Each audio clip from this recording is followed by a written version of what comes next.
कितने? सबसे पहला विभाग है उसका नाम है खर भाग। फिर दूसरा है अंक भाग और तीसरा है अवभाग। जैसे पहली पृथ्वी जिस पे अपन अभी खड़े हैं, ये पृथ्वी जो है, इस पृथ्वी के 3 विभाग है। मतलब जैसे अभी 3 मल्टी स्टोरी ना अपना मंदिर है तो 3 स्टोरी है, तो ऐसे ये पृथ्वी 3 स्टोरी है। अपन तीसरी स्टोरी के ऊपर खड़े हैं और अपन जो पृथ्वी पे खड़े हैं उसके वो जो पृथ्वी है वो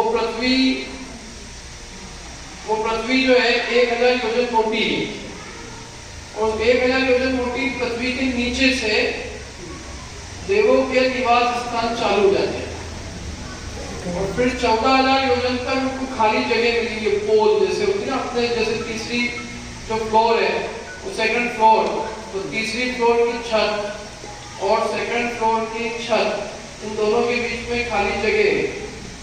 ऐसे जिस पृथ्वी पर हम खड़े हैं 1000 योजन मोटी है, इसके नीचे 14000 योजन की खाली गैप है और फिर नीचे 1000 योजन मोटी और है। जैसे 16000 योजन की खर भाग है। क्या सा भाग हो गया है? खर भाग। फिर उसके बाद में फिर पंख भाग में भी ऊपर नीचे 1000 योजन का पृथ्वी है मोटी और बीच में 82,000 योजन जो है वो पृथ्वी, मतलब उसके अंदर बीच में पोल है, रहने के भवन बने हुए हैं। और नीचे अवभव भाग में 80,000 योजन जो है उसमें भी 1000 योजन ऊपर नीचे तो पृथ्वी है मोटी और फिर बीच में 78,000 योजन में नारकियों के निवास है। तो खर और पंख भाग में तो देव रहते हैं। 16,000 योजन की जो सबसे पहली पृथ्वी है जिसके अंदर बीच में जो जितना हिस्सा है तो उसमें 7 प्रकार के व्यंतर देव और 9 प्रकार के भवनवासी देव। वो जो ऊपर का खर भाग है 16,000 योजन की जो पृथ्वी खर भाग की उसमें रहते हैं। 16,000 योजन पहली जो खर भाग है उसमें कौन है? लिखा भी है देखो 16,000, 15,000 1000 योजन तो मोटी नीचे है, फिर नीचे इसके 15,000 योजन और मोटी रहेगी। तो ये खर भाग में 7 प्रकार के व्यंतर और 9 प्रकार के भवनवासी रहते हैं। व्यंतरों की कितने भेद है? 8 प्रकार में किसी को याद है व्यंतरों के भेदों के नाम? एक दादी जी को याद है और आपको भी याद है व्यंतरों के भेदों के नाम याद? नहीं, मतलब नाम पूछो व्यंतरों के 8 भेदों के नाम। जिसको याद हो वो हाथ खड़ा करो, प्राइज दे देंगे। बोलो आप आगे आके बोलो। वोट करते हैं अपने एक कॉन्टेस्ट हुआ ना? चलो किंपुरुष यक्ष राक्षस व्यंतर भूत पिशाच। किंपुरुष गंधर्व यक्ष राक्षस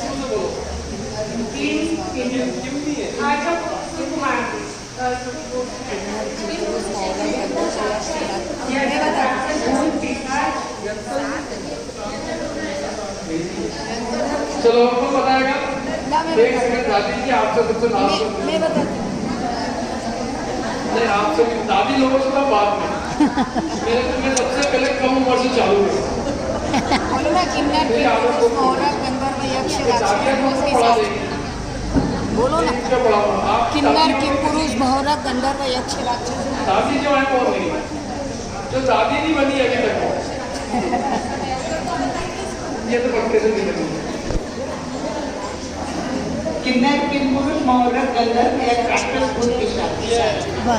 ये मैं दे दूंगी इसको। शीतल जी ने बिल्कुल सही आंसर दिया है। किन्नर किंपुरुष मौरव गंधर्व यक्ष राक्षस भूत पिशाच। ये किनके नाम है? ये व्यंतरों के नाम है। वो व्यंतर सर्वांग सुंदर होते हैं। पूरे मनुष्यों का, आज के सारे मनुष्यों का रूप एकत्रित कर लिया जाए तो उससे भी कई अधिक सुंदर एक व्यंतर का रूप होता है। यदि एक व्यंतर यहाँ आके खड़ा हो जाए और उसका रूप दिखे तो सब लोग उस पर मोहित हो जाए। इतना सुंदर रूप व्यंतर का होता है। लेकिन हम लोगों ने व्यंतरों की पता नहीं क्या क्या कल्पना कर रखी है। राक्षस, भूत, पिशाच। अभी क्या है राक्षस, भूत, पिशाच? एक्चुअल में ये तो बहुत इनके नाम है। और नाम से क्या होगा? कुछ भी नाम रख दो किसी का। नाम जो है केवल नाम मात्र का होने से, राक्षस, भूत, पिशाच नाम होने से हमने दुनिया भर की कल्पनाएं कर रखी है। वो फिर हम उनके नाश करने की भी भावना बातें हैं। राक्षसनी, भूतनी, पिशाचनी है। अरे कौन तुम्हारी ये सब राक्षसनी, भूतनी, पिशाचनी? तो व्यंतर देवों की देवियां हैं। अभी तुमको खुद को तो देव बनना है, देवियां बनना है, तो तुम उनको नाश करने की बात कर रहे हो। और ये कहाँ कुछ कर रही है? और डाकिनी साकिनी तो मेरे को समझ में नहीं आता कहाँ है ये। मैं तो ढूंढ रही हूँ कहाँ है डाकिनी साकिनी। भूतनी, प्रेतनी है। अपन अपने अंतरंग के मोहराट दुष्परिणामों के नाश की तो कोई चिंता नहीं करते हैं। और भूतनी, डाकिनी, प्रेतनी, साकिनी इनकी नाश की बात करते हैं। तो पंचेंद्रिय त्रस्त जीव है और ना कोई बहुत सर्वांग सुंदर। जिन नर्क को मारने वाले, इसलिए ये सब बातें बेकार की है। लेकिन अब जो लोग ही समझते हैं तो वो सब ऐसी बातें करते हैं। व्यंतर के 8 भेद, इनमें से राक्षस जाति के जो देव हैं वो तो रहते हैं पंख भाग में, उनको ज्यादा जगह मिली हुई है, एक अकेले। ऐसे ही असुर ये जो भवनवासी जो देव हैं, इनके कितने भेद हैं? 10 भेद हैं। उसमें जो असुर कुमार जाति के भवनवासी हैं वो भी पंख भाग में लेते हैं, जो कि 84,000 योजन होता है। तो 84,000 2 जनों को मिला हुआ है, असुर कुमार और राक्षस। और 16,000 मोटे में 9 प्रकार के भवनवासी और 60 प्रकार के व्यंतर, वो 16,000 योजन के बीच में बसे हुए। ये इनके निवास स्थान में खास घर तो ये है। बाकी जो मध्यलोक में भवनवासी और व्यंतरों के जो निवास है वो उनके फार्म हाउस टाइप है। फार्म हाउस समझते हैं?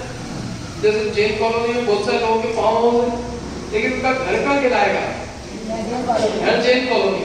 ऐसे व्यंतरों के मूल निवास तो पंख भाग में है और बाकी उनके फार्म हाउस की जगह फार्म हाउस की तरह सारे मध्यलोक के कई द्वीपों में और समुद्रों में उनके निवास है।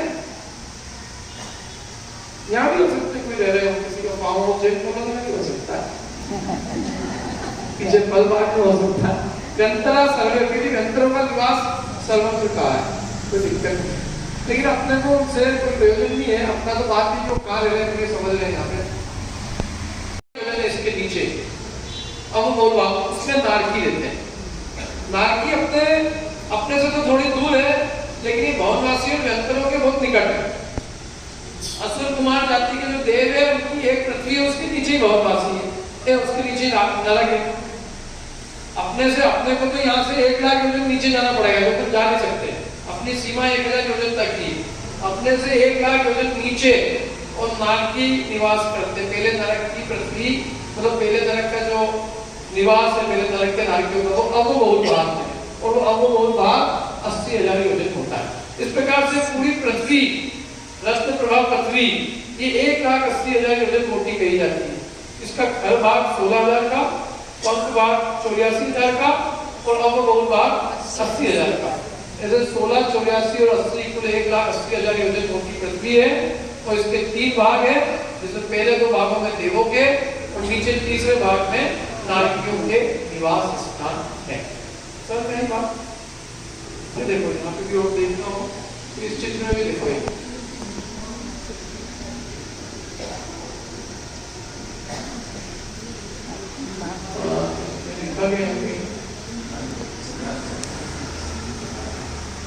ये देखो यहाँ लिखा है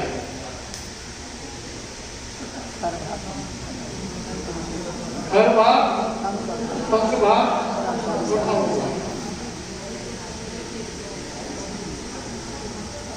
सुमेरु पर्वत की जड़ 1000 योजन नीचे, तो सुमेरु पर्वत की जड़ जहाँ समाप्त होती है उसी के नीचे से अधोलोक चालू है। लेकिन उसमें 1 लाख योजन तक आरती नहीं है, पहले 1,99,000 हो जाता है, फिर उसके बाद में आरती चालू हो जाती है। ठीक है, ख्याल में आ गया है। अब इसके बाद में एक राज्य का गेप है, पहली पृथ्वी हो गई, पहली पृथ्वी में पहले नरक के नारकी रहते हैं। उसके बाद नीचे एक राज्य बीच में कोई स्थान नहीं, खाली स्थान है, एक राज्य आकाश है, और फिर एक राज्य नीचे जाकर फिर दूसरी पृथ्वी है जिसका नाम है शर्करा प्रभा। पहली पृथ्वी का नाम था रत्न प्रभा। इसका नाम रत्न प्रभा इसलिए क्योंकि इसकी प्रभा किसकी जैसी है, रत्नों की जैसी। दूसरी का नाम है शर्करा प्रभा क्योंकि ये शक्कर के रंग के समान है, इसलिए उसका नाम शर्करा प्रभा।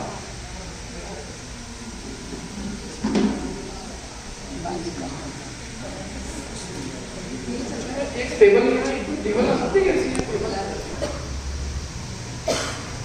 32,000 योजन होगी। कितनी? 32,000। उसमें 32,000 में 1,000 योजन ऊपर नीचे पृथ्वी है, बीच में पोल है। तो नारकी लोग जो रहते हैं वो पृथ्वी के बीच में जो पोल बनी हुई है उसमें, अच्छा वो पोल में क्या है, इनके बिल है, नारकियों के रहने के बिल है। जैसे पृथ्वी के अंदर बिल होते हैं ना सांपों के, ऐसे इनके रहने के स्थान बिल के समान। अभी अपने यहाँ तो पोल है लेकिन इनके पोल नहीं है। पहली पृथ्वी, पहला जो नरक है उसके नीचे 1,001 राज्यों का अंतर देके दूसरी पृथ्वी की जो मोटाई है वो 32,000 है। 32,000 ऊपर नीचे 1,000 योजन की पृथ्वी है, मतलब बिल्कुल एकदम ठोस पृथ्वी, और नीचे 30,000 योजन में उनके लेवल्स बने हुए हैं, अलग 11 लेवल है, 11, और वो 11 लेवल में उनके बिल बने हुए हैं, एक के नीचे एक, ऐसे पाथड़े हैं, पाथड़ों के मतलब एक के नीचे एक लेवल है, 11 लेवल समझ लो, और उन लेवल में हर एक लेवल पे बिल बने हुए हैं। तो इनके रहने के बिल ऐसे होते हैं जैसे पृथ्वी में कोई अंदर गड्ढा गाड़ के पृथ्वी के अंदर कोई टैंक डाल दे, टैंक होता है पृथ्वी के अंदर टैंक गड़ा हुआ होगा, तो ऐसे पानी के टैंक होते हैं, जैसे पानी के टैंक जैसे पृथ्वी में गाड़ दिए जाए अंदर, ऐसे इनके अंदर टैंक जैसे बिल होते हैं, और वो जिस बिल में रहते हैं उस बिल को छोड़ के दूसरे बिल में नहीं जा सकते, उनके रहने के बिल होते हैं ऐसे, और वो बिल बड़े बड़े होते हैं, संख्यात योजन के, असंख्यात योजन के ऐसे बिल होते हैं, उन बिलों में नारकी रहते हैं। और जब ये उत्पन्न होते हैं तो उत्पन्न औंधे मुंह होते हैं, ऊपर से नीचे गिरते हैं तो ये उल्टे गिरते हैं, माथे के बल नीचे जमीन पे टकराते हैं, और इनके उत्पत्ति स्थान मधुमक्खी के छत्तों के बिल के जैसे होते हैं। मधुमक्खी के छत्ते होते हैं ना, तो मधुमक्खी के छत्तों से मधुमक्खियां गिरती है, एक एक करके टपकती है, ऐसे ये नारकी ऐसे एक एक करके टपकते हुए जन्म लेते हैं, टपकते ही ऊपर नीचे छत्ते से जैसे टपकती मधुमक्खी, ऐसे ही ऊपर से नीचे टपकेंगे और औंधे मुंह टपकेंगे और फिर वो जन्म धारण करेंगे। और जब ये औंधे मुंह गिरते हैं तो इनको बहुत वेदना होती है, क्योंकि माथे के बल गिरते हैं तो भयंकर वेदना होती है, तो उछलते हैं और फिर नीचे गिरते हैं, फिर उछलते हैं, नीचे गिरते हैं, ऐसे भयंकर वेदना पूर्वक ही इनका जन्म होता है। और जैसे ये खड़े होते हैं वैसे ही दूसरे नारकी इनके ऊपर टूट पड़ते हैं, तो इनके जन्म से ही नारकियों को भयंकर दुख है। नारकियों के जो शारीरिक दुख है, मानसिक दुख है, उसका वर्णन करने के लिए कोई समर्थ नहीं। हजारों गाथाओं में आचार्यों ने वर्णन किया है नारकियों के दुखों का, और फिर भी ये कहा है कि वास्तव में नारकी के दुख केवल भगवान जानते हैं, अथवा जो नारकी स्वयं होता है वो जानता है। अभी मैं नरक के चिन्ह बताऊंगा, पहले आपको पृथ्वी जो भूगोल है बताया, क्योंकि भूगोल कोई नहीं समझाएगा आपको, बाकी तो सब समझ में आ जाएगा। दूसरे नरक के नीचे फिर एक राज्य का अंतराल है, तीसरी पृथ्वी है, उस तीसरी पृथ्वी की मोटाई 4,000 योजन कम, 32,000 से 4,000 योजन कम, 28,000।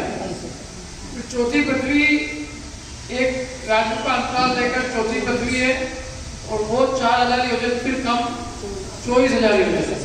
चौथी पृथ्वी के भी एक अंतराल, एक राज्य का अंतराल लेकर पांचवी पृथ्वी है, और पांचवी पृथ्वी की 4,000 योजन कम, अर्थात 20,000 योजन। पांचवी पृथ्वी के नीचे एक राज्य का आकाश है, और फिर छठी पृथ्वी 4000 योजन कम माने 16000 योजन की है, और सातवीं पृथ्वी छठी पृथ्वी से एक राजू नीचे है और वो भी 8000 योजन कम है, वो 4000 नहीं है, वो 7वीं पृथ्वी 8000 योजन कम है, कुल 8000 योजन। तो 7वीं 8000 है, छठी 16000, 5वीं 20, चौथी 24, तीसरी 28, दूसरी 32,000 और पहली पृथ्वी 1,80,000 योजन हो। और पृथ्वी के बीच में पोल में रहते हैं लोग, इनके बीच में जो पोल मतलब जो इनकी जो बीच में जो गेप है उसमें ये रहते हैं। गेप पे भी इनके बहुत सारे पाखड़े बने हुए, पाखड़े बने मल्टी स्टोरी बने, जैसे 2 गेप है ऊपर, बीच में 2 गेप है ना ऊपर, तो इसके बीच में भी समझ लो 13 जो है लेवल और खींच दिए जाए। जैसे पहली पृथ्वी में 13 मंजिल है, 2 पृथ्वियों के बीच में 13 पाखड़े होंगे, और फिर 2-2 पाखड़े कम होते गए। जैसे दूसरी पृथ्वी में कितने पाखड़े होंगे? 11, फिर तीसरी में 9, चौथी में 7, 5वीं में 5 और छठी में 3 और 7वीं पृथ्वी में 1 ही पाखड़ा है, 1 किलोमीटर। अच्छा, इनके जो बिल है तो बिल 3 तरह के बिल है इनके। एक तो सेंटर में बिल है, देखो मैं आपको एक दूसरा फोटो दिखाता हूँ तो आपको समझ आ जाएगा।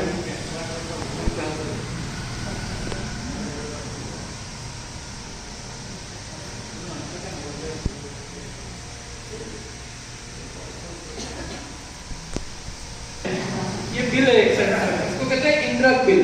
क्या कहते हैं इसको? इंद्रक बिल। इंद्रक बिल। और चारों दिशाओं में भी बिल बने हुए हैं, 4 सड़क बनी हुई है 4 दिशाओं में, इनको कहते हैं श्रेणीबद्ध बिल। क्या कहते हैं इसको? श्रेणीबद्ध बिल। और 4 दिशाओं में भी है, ये भी श्रेणी में बने हुए, तो इनको भी श्रेणीबद्ध कहें। और जो विदिशा और दिशा के बीच में जहां तक बिखरे हुए हैं उनको कहते हैं प्रकीर्णक। फूल जैसे जो जहां तक बिखरे हैं वे प्रकीर्णक बिल है। ऐसे हर एक नरक के अंदर 3 तरह के बिल है, इंद्रक, श्रेणीबद्ध और प्रकीर्णक। और उनकी चित्रवाणी में संख्या भी दी है, कितने कितने बिल जो है कितने कितने नरक में है। वो ज्यादा वर्णन पढ़ना हो आप लोगों को तो त्रिलोक सार में और त्रिलोक पंडित जी में दिया है। वास्तव में ये विषय अपन 2 दिन में कर रहे हैं, लेकिन ये तो पूरा 3 लोक का रचना है, बहुत विस्तार है। क्या इससे ज्ञान में स्पष्टता रहती है कि क्या है, क्या अपन समझते हैं तो कि कुछ नहीं। पहला तरह के कितने पाखड़े हैं, क्या है। पहले तरह के अंदर पहला जो पाखड़ा है, पहले पाखड़े की वो उत्कृष्ट आयु जो है वो दूसरे पाखड़े की जगह में आयु है, तो दूसरे पाखड़े में भी कोई चले जाएगा तो वो कम से कम 10 लाख वर्ष जिएगा। पहले दरख्त में जाए, पहले दरख्त के पहले पाखड़े में जाएगा तो वो 10,000 वर्ष मिनिमम है। दूसरे की नहीं है, वो दूसरे में तो 10 लाख से ज्यादा जिएगा, 10 करोड़ असंख्यात वर्ष, फिर एक सागर का एक 10वां भाग बढ़ता जाएगा। जैसे 13 पाखड़ों में कुल मिला के 13वें पाखड़े में जब जाएंगे तब वहां एक सागर की उत्कृष्ट आयु मिलेगी। तो पहले पाखड़े की जगह में आयु है 10,000 वर्ष, और 13वें पाखड़े की उत्कृष्ट आयु कितनी है? 1 सागर। अलग अलग है, तो सब चीजें हैं कैलकुलेशन मैथमेटिक्स। अभी आप जितना समझ सकते हो तस्वीर की फाइल है, ये बिल्कुल आकाश, यहाँ केवल स्थावर जीव है 7वीं पृथ्वी के नीचे। तो 7 पृथ्वी तक 6 राज्यों में आ जाएगा, क्योंकि पहली पृथ्वी अपन जो है वही है, पहली से दूसरी के बीच में 1 राज्य, तो 7 पृथ्वियों के बीच में 6 राज्यों का अंतर, और 7वीं पृथ्वी के नीचे 1 राज्य। इस तरह से एक अधोलोक की रचना। ये पृथ्वी तो पूरी 7 राज्यों लंबी गहरी फैली हुई है। देखो आपको मैं बताता हूँ, ये पृथ्वियां जो है अंदर इधर देखो आप, तो पृथ्वी तो पूरी है यहाँ से यहाँ तक, ये पूरी पृथ्वी है यहाँ से यहाँ। लेकिन जो पृथ्वियों में जो रचना है नरक की वो केवल क्या है? त्रस नाड़ी। नाड़ियों की बिल केवल त्रस नाड़ी है, त्रस नाड़ी के बाहर नाड़ियों की बिल नहीं है, लेकिन पृथ्वियां है। पृथ्वी 7 राज्यों लंबी है, और पृथ्वियों के अंदर बीचों बीच में ये नाड़ियों के बिल है। अब नारकी किसी को देखना हो तो नारकी भी दिखा देते हैं, देख लो नारकी।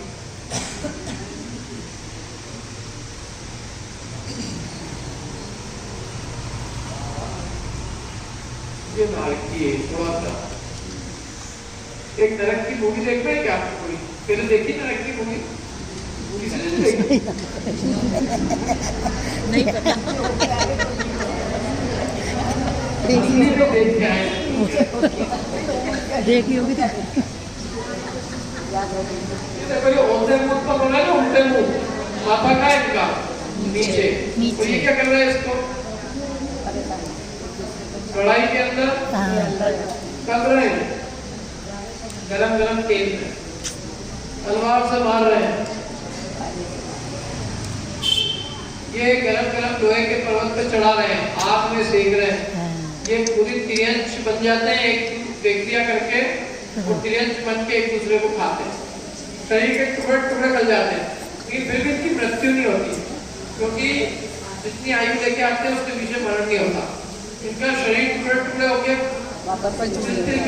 तिल हो जाता है, तो पाले की बात फिर से जुड़ जाता है। बाकी तो नरक के दुख पड़े होंगे, आपने छेड़ाला पड़ी, किसने पड़ी है? सबने पढ़ रखी है। जिसने नहीं पढ़ रखी है, छेड़ाला की पहली डाल पढ़ना, उसमें नरक के दुखों का पढ़ना है। नरक की भूमि का स्पर्श ऐसा है जैसे हजारों बिच्छू एक साथ डंक मारते हो। नरक के अंदर इतनी भूख प्यास लगती है कि 3 लोग का अनाज खा जाए तो भूख नहीं मिटे, 3 लोग का पानी पी ले तो प्यास नहीं मिटे, लेकिन खाने के लिए अन्न का एक दाना नहीं मिलता, पीने के लिए पानी की एक बूंद नहीं मिलती। सर्दी गर्मी इतनी है, 1 लाख योजन का सुमेरु पर्वत इतना बड़ा, 1 लाख योजन लंबा लोहे का गोला डाल दो तो वो गर्मी के मारे पिघल जाए और ठंड के मारे टुकड़े टुकड़े हो जाए। सेमल वृक्ष है वहाँ, जिसकी छांव में बैठता है तो उसके टुकड़े टुकड़े हो जाते हैं।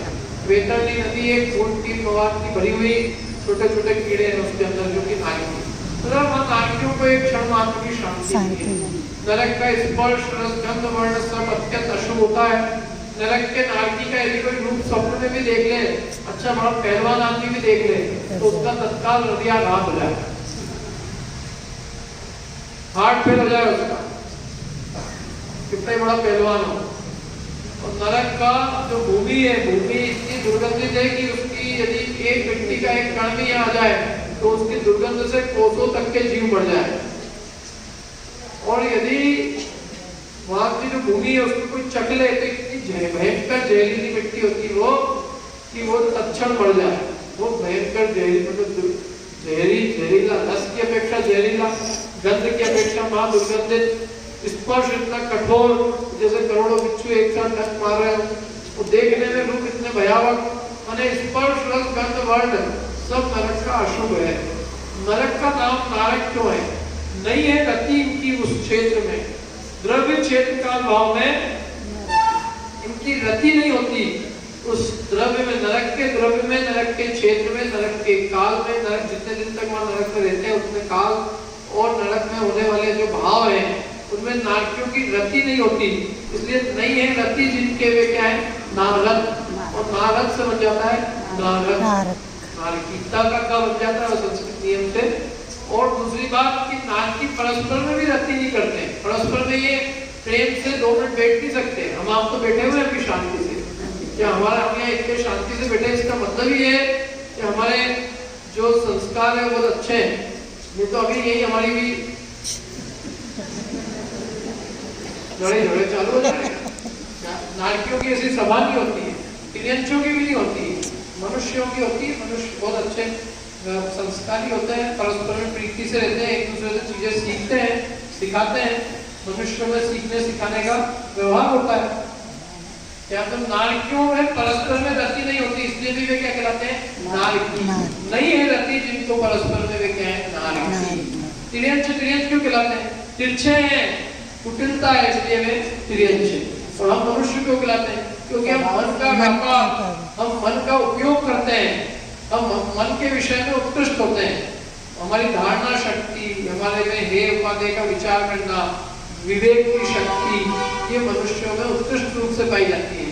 अथवा ये मनु की संतान है, कुलकरों की संतान है, कुलकरों ने हमें आजीविका का उपदेश दिया, इसलिए हम क्या कहलाते हैं? मनुष्य। और दीप्तिमान जो होते हैं, दिव्य होते हैं, वे देव होते हैं। ऐसे इनके शब्दों के अर्थ हैं दिव्यंती इति देवा, जिनका शरीर और आभूषण आदि तृप्त होते हैं, कांतिमान होते हैं, वे देव कहलाते हैं। जो मनुष्यों में जो मन से विचार करते हैं, क्या मेरे लिए भला है, क्या बुरा है, क्या करने योग्य, क्या नहीं करने योग्य, क्या देव शास्त्र का कौन कुदेव कुरु शास्त्र है, कौन देव शास्त्र, क्या तत्व है, क्या कुतत्व है, क्या खाने योग्य, क्या नहीं खाने योग्य, कब खाना कब नहीं खाना, क्या करना क्या नहीं करना, ये सब जो विचार विवेक करते हैं वे सब क्या होते हैं? जिनकी स्मरण शक्ति बहुत अच्छी होती है वे मनुष्य होते हैं। जो शिल्प कला आदि कलाओं में, चौसठ कलाओं में जो प्रवीण होते हैं वे मनुष्य होते हैं। ये मनुष्यों के लक्षण है। जो मन का उपयोग करे वो मनुष्य, और जो मन से विचार नहीं करे वो मनुष्य होके भी जानवर है, सैनी होके भी। दिमाग मिला और दिमाग का उपयोग नहीं कर रहे तो काम का क्या दिमाग? दिमाग मिला का एक दिमाग मिलते बहुत मुश्किल से, दिमाग का उपयोग नहीं कर रहे। बुद्धि से विचार करो, चीजों का विचार करो, जो चीज पढ़ते हैं उसको पूछो, ये सब चीजें क्या है। तो नारकी ये 7 नरक है, परस्पर में दुख बताया है। एक अपन स्लाइड और पढ़ लेते हैं जिसमें नरक के दुखों का वर्णन। नारकियों के दुख जन्मते ही होते हैं, वो गिर के उछलते हैं, ये उत्पन्न होते ही कुत्तों की तरह लड़ते हैं। लेकिन एक्चुअल में कुत्तों की इज्जत में जो है बहुत ही मतलब कुत्तों को उनकी उपमा देना, कुत्तों की इज्जत को कम करना है, क्योंकि कुत्ते बेचारे कहीं लगते हैं उनके साथ। कुत्ते तो कम ही लड़ते हैं, नारकी तो उससे भयंकर लड़ते हैं। लेकिन आप उपमा क्या दें? हमारे पास में जो कुत्ते दिखते हैं, कुत्ते एक गली का कुत्ता दूसरी गली में घुस जाए, दूसरी गली के सारे कुत्ते मिलकर भौंकने लगते हैं, कुत्ता कुत्ते को मार देते हैं, बच्चों को मार देते हैं, उनके बच्चों को। तो ऐसे ही जो परस्पर में एकदम जातिगत भेद जैसे मतलब उत्पन्न हुआ नहीं और दूसरा नारकी टूट पड़े, भाई क्या किया उसने, क्या बिगाड़ा, कुछ नहीं, देखते ही उसको क्रोध उत्पन्न होता है, लड़ाई झगड़े करते हैं। नारकी यदि अपना लड़ाई झगड़ा छोड़ दे तो बहुत शांति हो जाए, लेकिन मजा है कि छोड़ के सकते, सर कटा सकते हैं लेकिन सर झुका सकते नहीं, क्योंकि अच्छी चीज नहीं रहेगी। मान कषाय क्रोध कषाय तीव्र होती है इनमें, द्वेष रूप कषाय तीव्र है। 4 गति है, चारों गतियों में चारों कषाय की प्रबलता है। नरक में क्रोध की प्रबलता है, मनुष्यों में मान की। शिखर पे चढ़ा दो आप, लाखों रुपए दे देगा, शिखर पे चढ़ा दो आप। विवेक नहीं करता उपयोग। और त्रियंशों में मायाचार, देवों में 2। तो ये उत्पन्न होते ही बहुत बुरी तरह से लड़ते हैं, परस्पर में निरंतर एक दूसरे को दुख देते हैं। इनका धंधा पानी और कोई काम 24 घंटे लड़ना मरना, लड़ना लड़ाना, काटना मारना, एक दूसरे के प्रति निरंतर लड़ते बढ़ते रहते हैं। शांति नहीं, ये सोते नहीं है ये लोग, उनको भी नींद नहीं आती है। नींद आ जाए तो आदमी की बहुत सारी तकलीफें क्या हो जाती है। डंडा खाते हैं और खिलाते हैं, एक दूसरे को मारते हैं क्षण भर के लिए। नींद निद्रा 3 बड़ी निद्रा वहाँ है। 3 बड़ी निद्रा मतलब 3 बड़ी निद्रा मतलब कर्मों के नाम मालूम आपको? कुछ कर्मों के नाम है? कर्म के नाम मालूम? कोई एक आध कोई कर्म की प्रकृति का नाम बोलो, चलो मैं आपको दुआ सुनाता हूँ। अरे नहीं, कर्मों के नाम, कर्मों के 148 कर्म प्रकृति में कोई एक कर्म प्रकृति बोलो, कोई भी एक। चलो 3 निद्रा है, क्या है? निद्रा निद्रा निद्रा का लक्षण क्या है? नींद पे सावधान कितनी की जावे, रंच नेत्र उड़न नहीं पावे। सावधान कितनी की जावे, रंच नेत्र उड़न नहीं पावे। ये क्या है?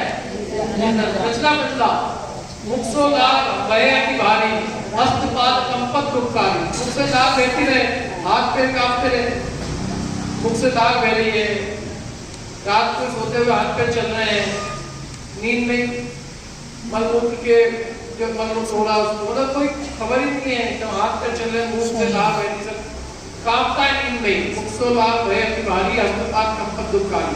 ये क्या है? सोता हुआ करे सब काजा, प्रगटा हुए प्राकरण समाज। सोता हुआ ऐसे खतरनाक काम करे जो जागता आदमी कर सकता। सोता हुआ नींद में से उठे और शेर से लड़िया है। आपका बिना- खजाना गाड़ बिना गया किसी है, मुझसे। उस लोग के कंप्लेन करें पुलिस में जाके, जब चोरी चला गया खुद को ही नहीं मारा गया होता। तो ये इनके जो है 3 बड़ी निद्राएं नहीं होती है, नारकियों की भी नहीं होती है और देवों के भी नहीं होती। इनके 2 ही निद्रा का उदय होता है, निद्रा और कचला। इनके बिल जो है बहुत दुर्गंधित है। सैकड़ों कुत्ते, बिल्ली, गधे, हाथी, चूहे, इन सबका मांस सड़ा हुआ, और वो जो सड़े मांस की दुर्गंध है उससे भी कई अधिक दुर्गंध नरक के अंदर बिलों की है। इनके शरीर में एक साथ सभी लोग एक साथ होते हैं।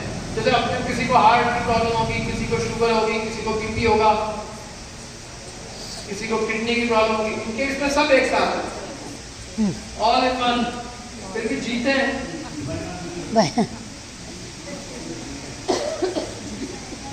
मतलब अनेक लोग इनके एक एक शरीर के एक एक कण में व्याप्त हैं। करोड़ों बिच्छू भूमि का स्पर्श है, जैसे करोड़ों बिच्छू एक साथ काम करते हैं। निरंतर मार काट के शब्द सुनने को मिलते हैं इनको, वो कुछ नहीं मिलता, और प्रीति से कोई बात नहीं करता। बचाओ बचाओ ये कहते, कोई खबरदार से बचाने की बात नहीं।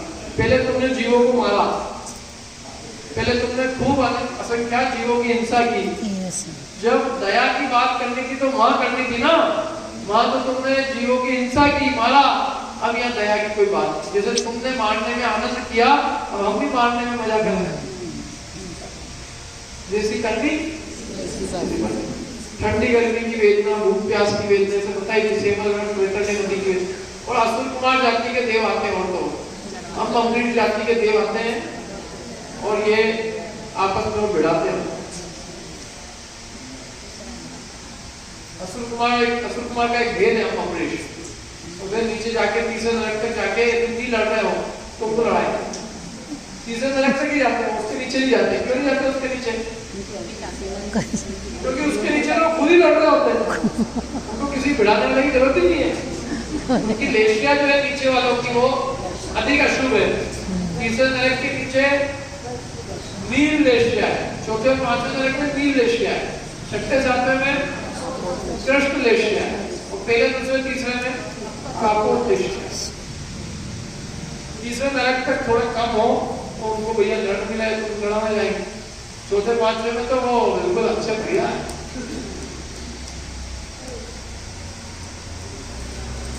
और इनकी सबसे बड़ी वेदना थी कषाय की।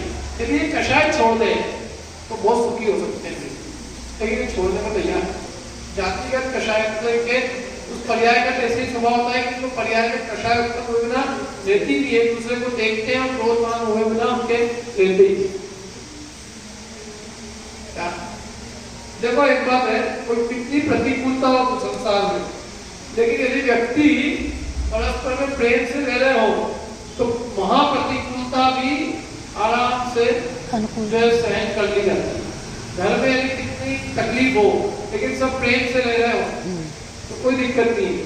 और घर में बहुत अनुकूलता है, एसी चल रहा है, लेकिन अंदर में आग बल रही है। क्या तुमने ऐसा कैसे कह दिया? क्या पत्नी के लिए पति को तुमने बोल कैसे दिया ऐसा? पति के लिए तुम पत्नी हो इसलिए बोल दिया? तुम्हारा अधिकार है। कैसा अधिकार है बताते, तुमको अधिकार है। तो वो घर में सब अनुकूलता है, 5 इंद्रिय के विषय हो गए, लेकिन कषाय की वेदना सहन नहीं होती। के कैसे दिया तुमने? तो अब तो के दिया, आप क्या करें माता जी? सब तो आपकी वापिस तो ही नहीं सकते। जब तीर चल गया तो चल गया। तो ये कषाय की वेदना भयंकर वेदना है। क्या आप अपने बच्चे को करोड़ों रुपए दे दो, लेकिन यदि उसको मंद कषाय में परिणाम नहीं है तो वो करोड़ों रुपए लेके भी लड़के झगड़ के वापस आ जाएगा। और यदि उसके मंद कषाय में परिणाम है तो कितनी प्रतिकूलता होगी उसको भी स्वर बना देगा। संसार में आदमी बाहर की चीजों से भी सुखी रहते हैं, अंतरंग के कषाय भाव से वे सुखी दुखी हो।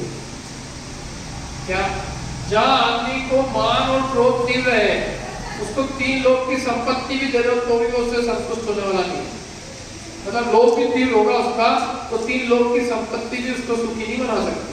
और अंदर में संतोष है, थोड़ा भी उसको यदि धर्म का ज्ञान है, जहाँ दे अपनी नहीं कान अपना वो जो है उसमें आनंद में रहेगा। जब वो कहेगा शरीर ही मेरा नहीं तो कौन सी दूसरी कोई चीज मेरी है, जो प्राप्त है उसमें पर्याप्त है, नहीं तो घर घर में दंगल होता है। लोग सोचते हैं इनके तो कितने सुखी होंगे, वो कहते हैं हम जानते हैं कि हम कितने सुखी हैं, हमारी साधना बहनी ज्वाला बहनी। वो कहते हैं तुम भी राक्षस हो, कौन से देवता हो। तो इसलिए इनकी कषाय की वेदना भयंकर वेदना है। मैंने ये कषाय छोड़ दे तो इनका 99% दुख समाप्त हो जाए, लेकिन ये कषाय छोड़ने को अब आगे अपन अगला पढ़ते हैं। नारकी को समझ लिया अपन, थोड़े नारकियों की वेदना भी समझ ली। एक 2 मिनट की मूवी देखना है किसी को? नरक देखा था? देख तो लोग है। समझ में आ गया।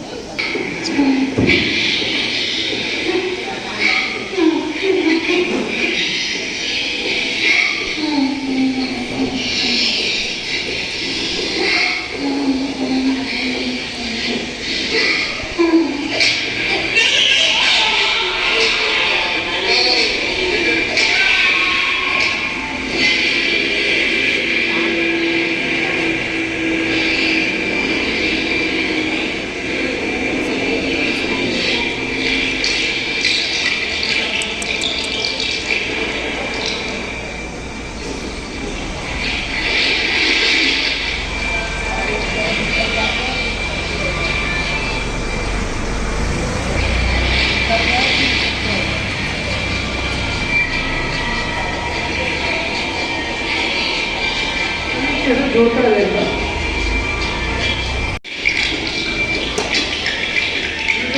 पारे की बात नहीं होता।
उसको नीचे सुला ले। लगा के रखो, आपको लगा के रखो। हाँ, उसको सुला ले।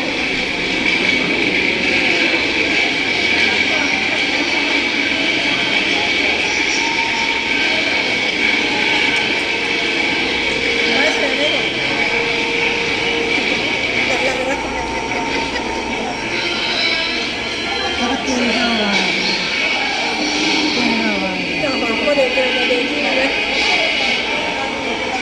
अपन यहाँ से होके आ गए।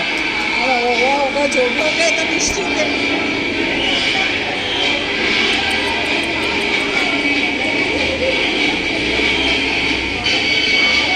रहता ऐसा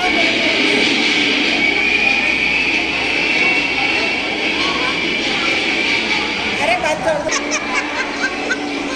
सबको जाता है।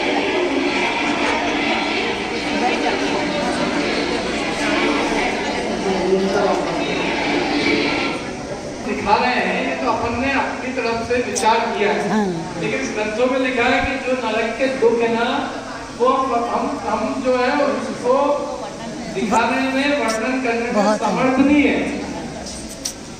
अपने इतने में अपने पसीने छूटते हैं। कारण देखो, ये नरक का मूवी दिखाने से कोई अपने को डराने का प्रयोजन नहीं है। उसका प्रयोजन इतना ही है कि जिन कारणों से हम नरक जाते हैं वो कारणों को समाप्त करें, वो कारण छोड़े। देखो, हम वो कारण को छोड़ना नहीं चाहते, वो कार्य से घबराते हैं। बोए पेड़ बबूल का आम कहाँ कहाँ से होगा? नरक जाने के जो कारण है उन कारणों का सेवन करेंगे तो नरक जाने से कौन रोक सकता है? हंसते हंसते बांधते, रोते रोते भुगतते। यदि पाप बांधते समय सावधान रहे तो पाप का उदय आएगी क्यों? चलो, और फिर उसके ऊपर गोल गोल मारते हैं, तो वो मारते हैं वो द्वीप समुद्र है। मतलब वो समझ लो द्वीप समुद्र जो गोल गोल मार रहे हैं, तो अपन भले मारते हैं वो द्वीप समुद्र जैसे समझ लो। और 4 कोने बच जाएंगे ना उसमें, ऐसे ही इसमें भी मंजिलों में 4 कोने हैं, और बीच में असल क्या द्वीप समुद्र है। देखो, मैं आपको एक चित्र दिखाता हूँ, चित्र से आपको एकदम समझ में आ जाएगा। सबसे बीचों बीच में क्या है? जम्बूद्वीप। वो किसके आकार का है? थाली के आकार। थाली के आकार का। फिर उसको घेर के जो है वो क्या है? लवण समुद्र। जो किसके आकार का है? चूड़ी चूड़ी के आकार का। वो चूड़ी कहलाती है, लेकिन वो चूड़ा है, क्योंकि जितनी जो थाली की चौड़ाई है 1 लाख योजन की, उससे दुगनी लवण समुद्र की एक तरफ की चौड़ाई है, दूसरी तरफ भी 2 लाख है और इस तरफ भी 2 लाख है, और बीच में 1 लाख योजन मोटा जम्बूद्वीप है। लवण समुद्र के एक कोने से दूसरे कोने तक जाएंगे तो कितना हो जाएगा?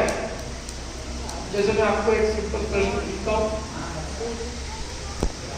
जम्बूद्वीप 2 लाख का इस साइड, 2 लाख का इस साइड, 5 लाख हो जाएगा। और यदि मैं ये दूसरे द्वीप से एक कोने से दूसरा द्वीप पूरी नहीं आएगा, दूसरा द्वीप नहीं आएगा, दूसरे द्वीप से यहाँ पे क्या होगा? कितना हो जाएगा? डबल 4 और 4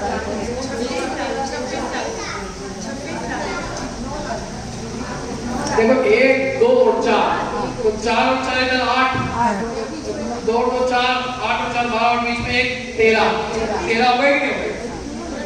13 4 4 8 2 2 1, तो 4 4 8 2 2 4 8 और 4 12, बीच में 1 13।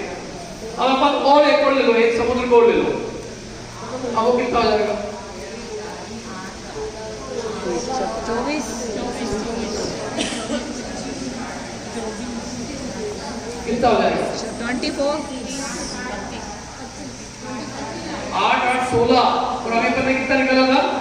13, तो 16 और 13 29, 29। 16 और 13 कितने होते हैं? 29 ही होते हैं। मेरा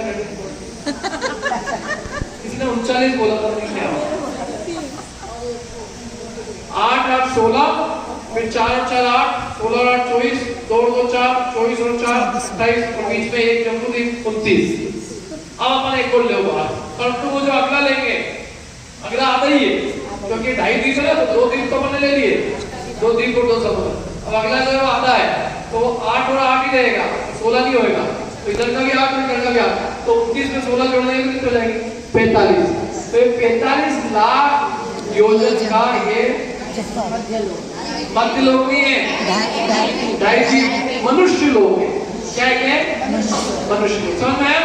एक कोने से दूसरे कोने तक जाएंगे तो कितना हो जाएगा वो 45 लाख योजन। समझ में आया? निकालना किसे नहीं आया? किसको आया बताओ, हाथ खड़ा करके। आ गया, माइक दे दो उनको समझा दें।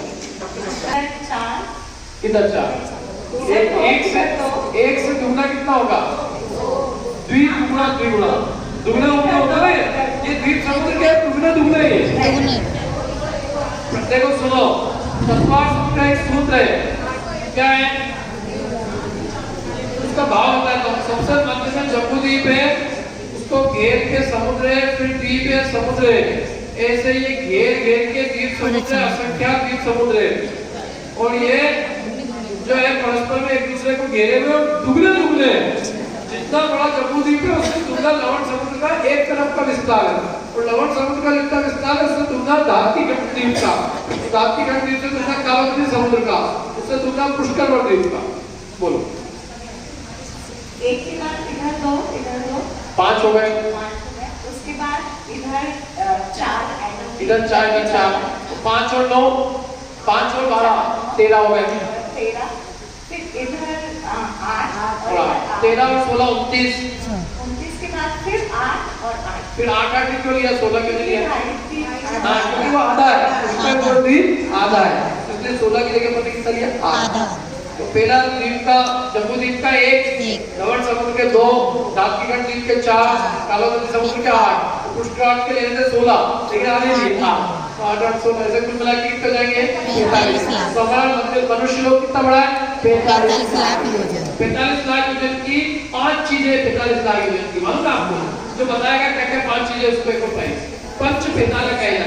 पंच पेताले, पंच पेताले इसमें प्राइस में होगी ना, सब पैसे ऐसे ही जाएंगे। तेरी गलत बताया तो जितने लिफाफे में रुपए रखे उससे डबल में आपसे दूंगा, उससे डबल आपसे। कौन को बना रहा बताओ पंच पेतालों के नाम? सुनो, सुनना है क्या? तो सुनो शांति से। पहला तो जम्बूद्वीप क्या मनुष्य लोग 45 लाख योजन का, ढाई द्वीप 45 लाख योजन का, और जितना बड़ा ढाई द्वीप है, जितना बड़ा मनुष्य लोग है, उतनी ऊपर सिद्धशिला है, उतनी 45 लाख योजन की सिद्धशिला है। एक हो गया 45 लाख का, जितना बड़ा 45 लाख योजन की सिद्धशिला है उतने ही ऊपर उसके ऊपर सिद्ध क्षेत्र है। सिद्धशिला अलग है और सिद्ध क्षेत्र अलग है। सिद्धशिला के लिए ऊपर है सिद्ध भगवान, तो वो भी क्षेत्र कितना है? 45 लाख। सिद्ध क्षेत्र, सिद्धशिला और मनुष्य लोग, ये तीनों 45 लाख योजन के हो गए। अच्छा, फिर जो 7वें नरक का बीच का इंद्रक विमान है वो भी 45 लाख योजन का है, और जो सलवार सिद्धि का विमान है, नहीं उल्टा बोला मैंने, सॉरी, पहले स्वर्ग का जो पहला इंद्रक विमान है वो 45 लाख योजन का है, वो पहले नरक का जो पहला इंद्रक बिल है वो भी 45 लाख योजन का है। पहले नरक का पहला इंद्रक बिल, पहले स्वर्ग का पहला इंद्रक विमान, ये 45 लाख। सलवार सिद्धि 1 लाख योजन का है, 7वें नरक का इंद्रक बिल भी 1 लाख का है। ठीक है, चलो अब ये समझो, सुनो, ये द्वीप समुद्र समझ में है। ढाई द्वीप तक मनुष्य, ढाई द्वीप के बाहर मनुष्य नहीं, क्योंकि ढाई द्वीप के बाहर एक मानुष्योत्तर पर्वत पड़ा हुआ है, और मानुष्योत्तर पर्वत के बाहर कोई नहीं जा सकता। मनुष्यों की सीमा मानुष्योत्तर पर्वत तक है।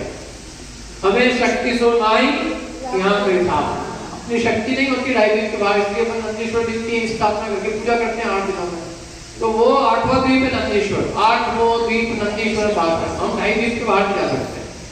तो ढाई द्वीप के बाहर एक मानुष्योत्तर पर्वत है, उसको दिखाता हूँ, देखो आपको दिख जाए तो उसमें होगा ये दिख रहा है ढाई द्वीप,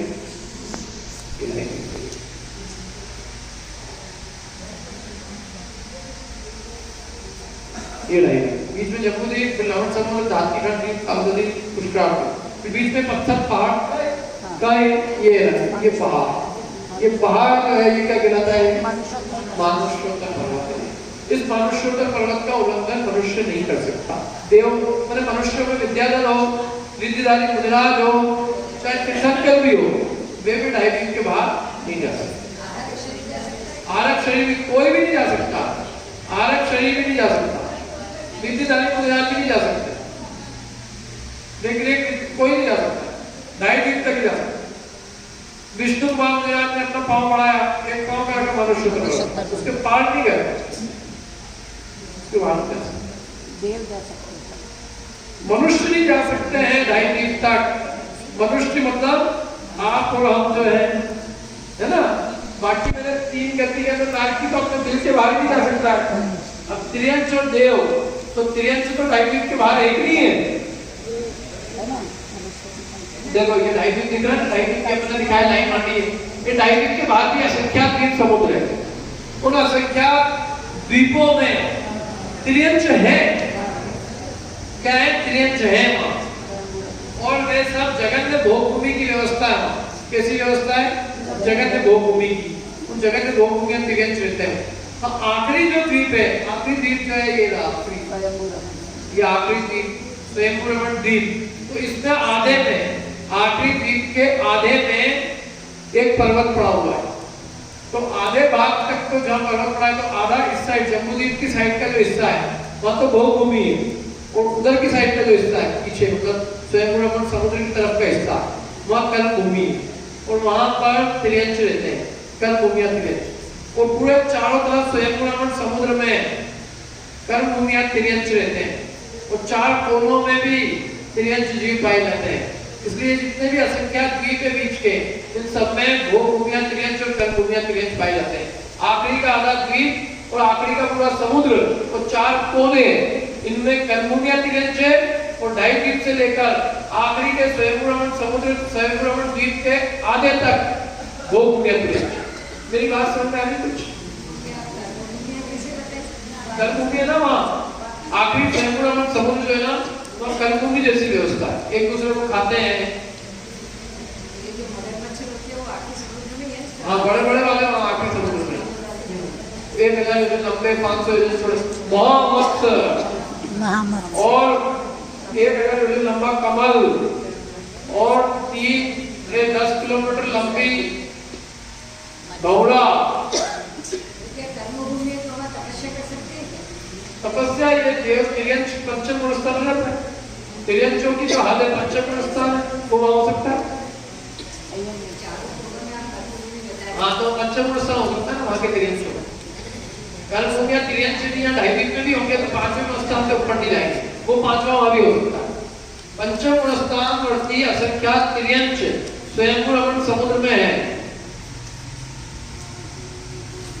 स्वयंभू द्वीप में 4 कोनों में, बीच में भोगभूमि है, वहां छोटे गुणस्थान से ऊपर नहीं हो सकता, जगत भोगभूमि। तो त्रियंश डायबीज के बाहर भी, लेकिन मनुष्य केवल डायबीज, और देव तो कहीं भी जा सकते हैं, कहीं भी। इनके जितना असंख्यात द्वीप समुद्र बीच में, इनके अनेक भवन बने हुए हैं, लेकिन वो सब मूल निवास नहीं है, मूल निवास तो उनके नीचे। अब अपन जम्बूद्वीप समझते थोड़ा कि डायबीज देख लिया हमने, ये देख के पढ़ना नहीं अपने को, तो समझ में आ रहा है कोई बोलना, समझ में आ रहा है। एक बाय 1 आदमी का है, ऊंचाई 1 लाख योजन की है, 1,40,000 योजन तो जो भी है इसमें चूली का। रचना असंख्यात द्वीप समुद्र मध्यलोक में जो एक दूसरे को घेरे हुए हैं, गोल गोल है, और डबल डबल व्यास वाले, 4 कोने हैं आखिरी। निवास किसका मध्यलोक में? मनुष्यों का है, 2.5 से मनुष्य है, 2.5 के बाद 2.5 से त्रियंश है, तो देव के निवास तो जगह जगह फैले। इनके बीच में, सबसे बीचों बीच में जो है मध्यलोक के सबसे मध्य में, 2.5 के भी मध्य में, 3 लोक के मध्य में, अलोकाकाश के भी मध्य में, लोकाकाश के मध्य में मध्यलोक, मध्यलोक के मध्य में 2.5 के मध्य में जम्बूद्वीप, और हम भी वहां रह रहे हैं जम्बूद्वीप में ही हम लोग। ये आपने यदि हस्तिनापुर गए हो तो वहां पे भी बहुत अच्छी माता जी से ज्ञान है, वो बहुत अच्छी रचना बनी हुई है वहां पे। ये जम्बूद्वीप है, मेरू है, वो थोड़े छोटे हैं, उनको छुल्लक मेरू कहते हैं, और ये बड़े मेरू है। बाकी के 84,000 योजन लंबे, 84,000 योजन ऊंचे, और ये जम्बूद्वीप का सुदर्शन मेरू 1 लाख योजन ऊंचा है। आपने मंदिरों में पंचमेरू देखे होंगे तो बीच का ऊंचा रहता है और आसपास में दोनों थोड़े थोड़े छोटे रहते हैं, इसका कारण ये। अब इसमें क्या क्या है जम्बूद्वीप में? 6 पर्वत है। कितना बड़ा है जम्बूद्वीप? इसका आकार थाली के समान गोल है, 1 लाख योजन लंबाई है, 1 लाख योजन का इसका व्यास है, डायामीटर 1 लाख योजन का है। 1 लाख योजन होते हैं 40 करोड़ मील के। इसलिए किसी को विदेश क्षेत्र जाने की इच्छा हो तो 20 करोड़ मील जाना पड़ेगा यहाँ से। तो 20 करोड़ मील में तो तुम्हें जिंदगी 20 दिन में पूरी हो जाएगी। 20 करोड़ मील किसको कहते हैं? 20 करोड़ मील है?